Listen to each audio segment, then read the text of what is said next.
Que a paz do Senhor Jesus Cristo seja com todos que nos acompanham para mais uma Escola Bíblica Dominical. Estaremos comentando a lição de número 7, os pensamentos, a arena de batalha na vida cristã. Este que vos fala é o pastor Antônio Dias, somos aqui de Americana e já convido você, se ainda não for, se inscreva no canal, comente, compartilhe e ajude-nos a levar a palavra do Senhor até que ele venha. E não se esqueça também de assinar notificações para receber os vídeos novos cada vez que lançarmos aqui no canal. Os pensamentos, a arena de batalha na vida cristã. Os nossos pensamentos, eles foram corrompidos por conta do pecado. Antes do pecado, o pensamento do homem era um pensamento puro, era um pensamento santo, que não trazia consigo a malícia, a maldade do pecado, mas era um pensamento puro, um pensamento santo. Até porque a nossa memória, Deus fez o ser humano com memória, com raciocínio, com a capacidade intelectual para pensar, para projetar, para definir caminhos, para definir escolhas, para definir os seus passos a serem dados, tanto de imediato quanto numa distância futura, ou quanto numa posição mais alongada. O homem recebeu de Deus esta capacidade de projetar, de programar, de organizar a sua vida presente e a sua vida futura. Vemos aqui, primeiramente, o que é um pensamento. É faculdade de pensar, ato ou efeito de pensar, segundo o dicionário Aurélio. E já o Howers, traz a seguinte posição: faculdade que tem o ser humano de formar ideias e representações da realidade, capacidade de raciocinar. Isto é um pensamento. Agora, mas existe uma questão que vai um pouco além desta questão de pensar simplesmente. Por exemplo, nós temos as questões filosóficas. Hoje, nas faculdades, nós temos ali uma matéria que traz o ensinamento Estudo do Pensamento Brasileiro, EPB. Há muitos anos foi colocado como uma matéria fundamental a ser ensinada independente do curso de graduação, o estudo do pensamento brasileiro. O que seria isto? Seria uma posição da filosofia brasileira, daquilo que traduz o pensamento brasileiro em questões culturais, em questões intelectuais, principalmente na questão filosófica, questão moral, questão de família. Então é trazido nesta matéria esse histórico acerca do pensamento brasileiro e de sua formação, as influências que recebeu da cultura europeia, da cultura afro, da cultura indígena. Assim foi construído, inclusive nas músicas, nas questões folclóricas, nas questões políticas e até mesmo nas questões religiosas. Isto é o pensamento. Então é um conglomerado, é um conjunto de pensamentos, trazido de várias escolas, de várias etnias, que produz, então, um pensamento brasileiro. Em outras palavras, alguns filósofos defendem que o pensamento genuíno brasileiro não está ainda por completo definido, mas passa ainda por um processo de formatação para que possa se dizer o verdadeiro e genuíno pensamento brasileiro, ou seja, da filosofia, do modo cultural que o povo brasileiro vive. Depois, o nosso comentarista vai falar sobre o conceito de origem, o conceito e origens. Pensamentos são processos mentais constituídos de informações e reflexões, lembranças, sentimentos, sons e imagem. O pensamento ele pode criar através do som. Por exemplo, um músico, um compositor, é através do som das notas musicais que ele vai então criar uma música.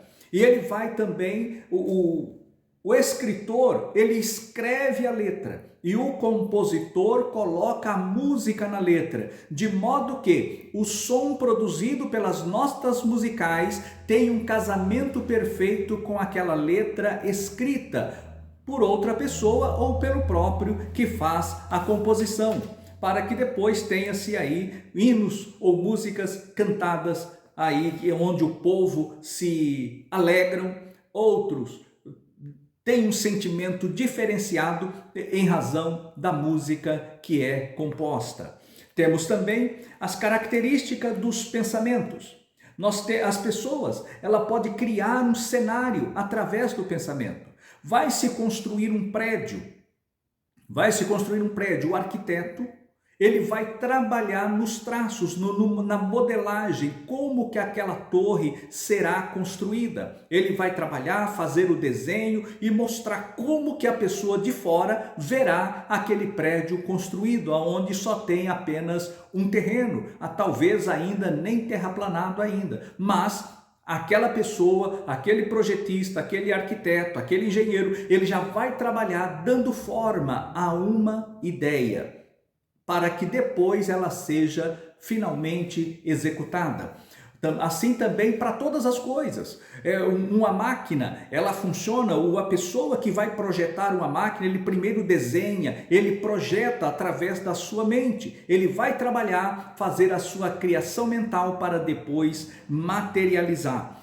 Então os nossos pensamentos, eles são fruto, uma das características que Deus ele deixou para o ser humano, a capacidade criativa, a capacidade dele raciocinar, dele pensar, dele arquitetar, dele projetar e realizar, materializando essas ideias e pensamentos.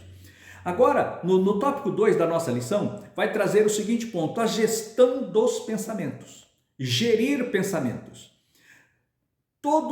À medida do que nós já comentamos há pouco, pensamento gera comportamento. Todo comportamento é fruto de pensamento.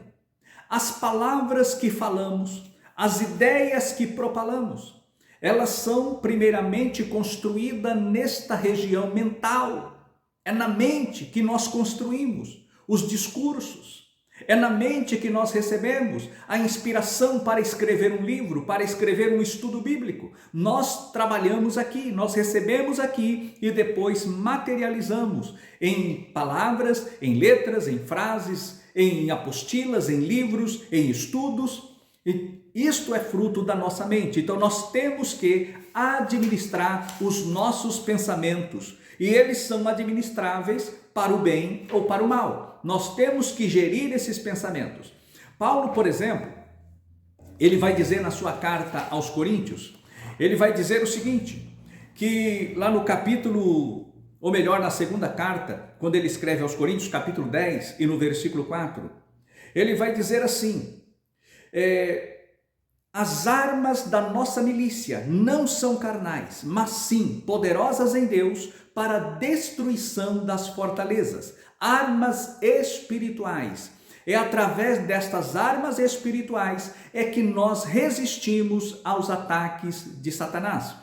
Por exemplo, pensamentos bons, ele vem na nossa mente, mas também a nossa mente ela é surpreendida com maus pensamentos. Se estes maus pensamentos forem começar a ganhar forma no nosso intelecto, vai produzir reação do nosso corpo. A materialização deste mau pensamento, ele vai se tornar uma realidade.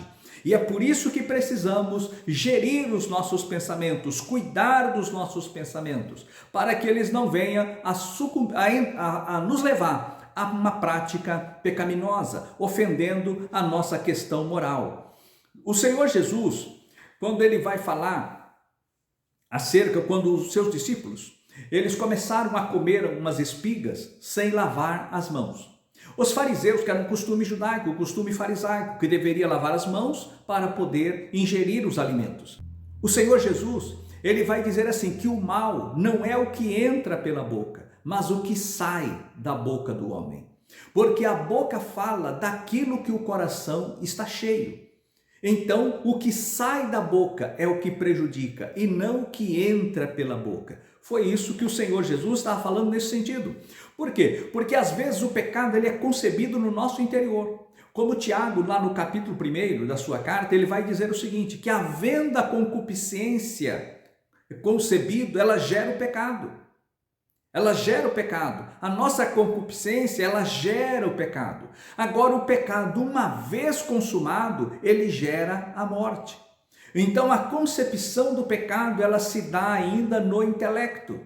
Agora, uma vez que se ele não for repelido, se ele não for repreendido ali e vencido ali, na área ainda do projeto, em que está sendo projetado, se ele não for vencido ali, ele materializará. E aí vem a conclusão do pecado, a consumação do pecado. E o pecado, uma vez consumado, ele gera a morte. É o que Tiago ele vai nos ensinar.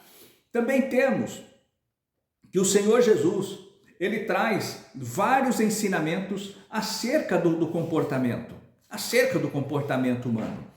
Por exemplo, lá na passagem da mulher adúltera, nós vemos ali no capítulo 8 do Evangelho segundo escreveu João, que aqueles homens apanharam aquela mulher e vêm para o Senhor Jesus e vai dizer assim, mestre, nós apanhamos esta mulher no próprio ato, em flagrante adultério, no ato sendo consumado.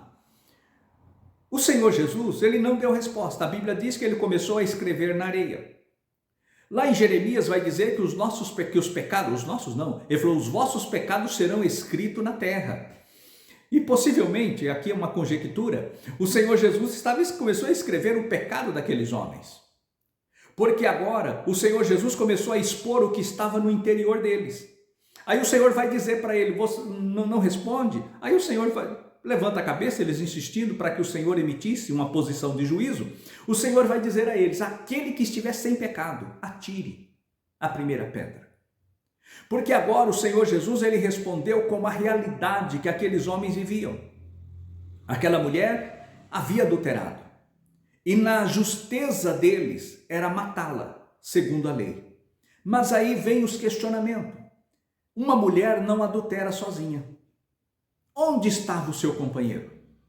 Quem era a pessoa? Por que não trouxeram?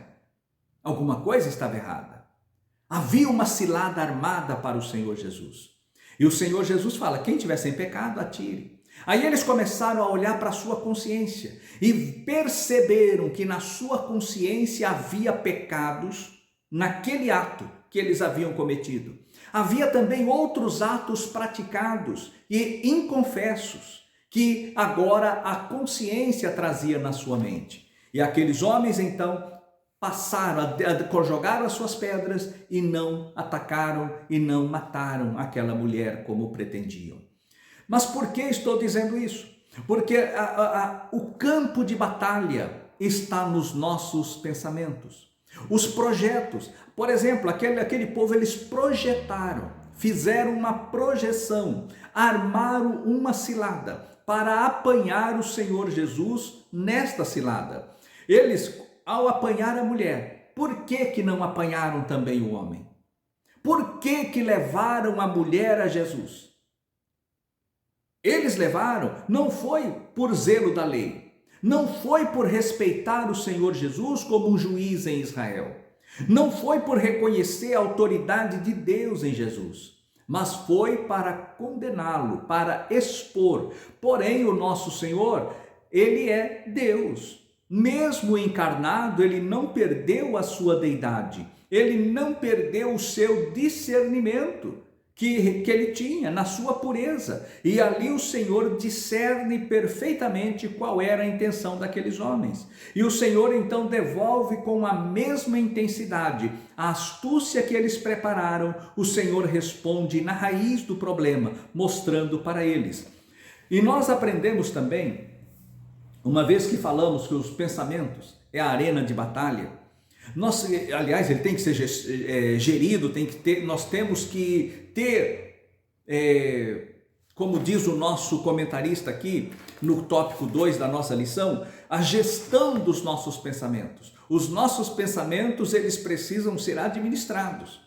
Não podemos impedir que maus pensamentos venham na nossa mente, mas temos o dever e a obrigação de reprimir a todos quantos vierem, pela autoridade, pela presença do Senhor Jesus em nossas vidas. No tópico 3 da nossa lição vai falar da batalha dos pensamentos. A arena de batalha está nos pensamentos. Vai falar das influências espirituais. E esta influência espiritual e também acerca de alguns cuidados práticos. A influência espiritual, tem gente que espiritualiza tudo. Não é para que tudo seja espiritualizado, mas também toda questão não deve ser totalmente ignorada, porque há pensamentos que são próprios do homem, natural do homem. Mas existem situações que o adversário das nossas almas lança o pensamento, para que através deste pensamento nos corrompamos e venhamos então a praticar aquilo que não é bom, praticar aquilo que o Senhor reprova. Aí nós temos aqui um texto que o nosso comentarista fala, da Nova Tradução, na linguagem de hoje. Ele vai dizer o que diz Provérbios capítulo 4, versículo 23. Tenha cuidado com o que você pensa, pois na sua vida é dirigida pelos seus pensamentos. Cuidado com o que pensa, porque a sua vida é dirigida pelos seus pensamentos.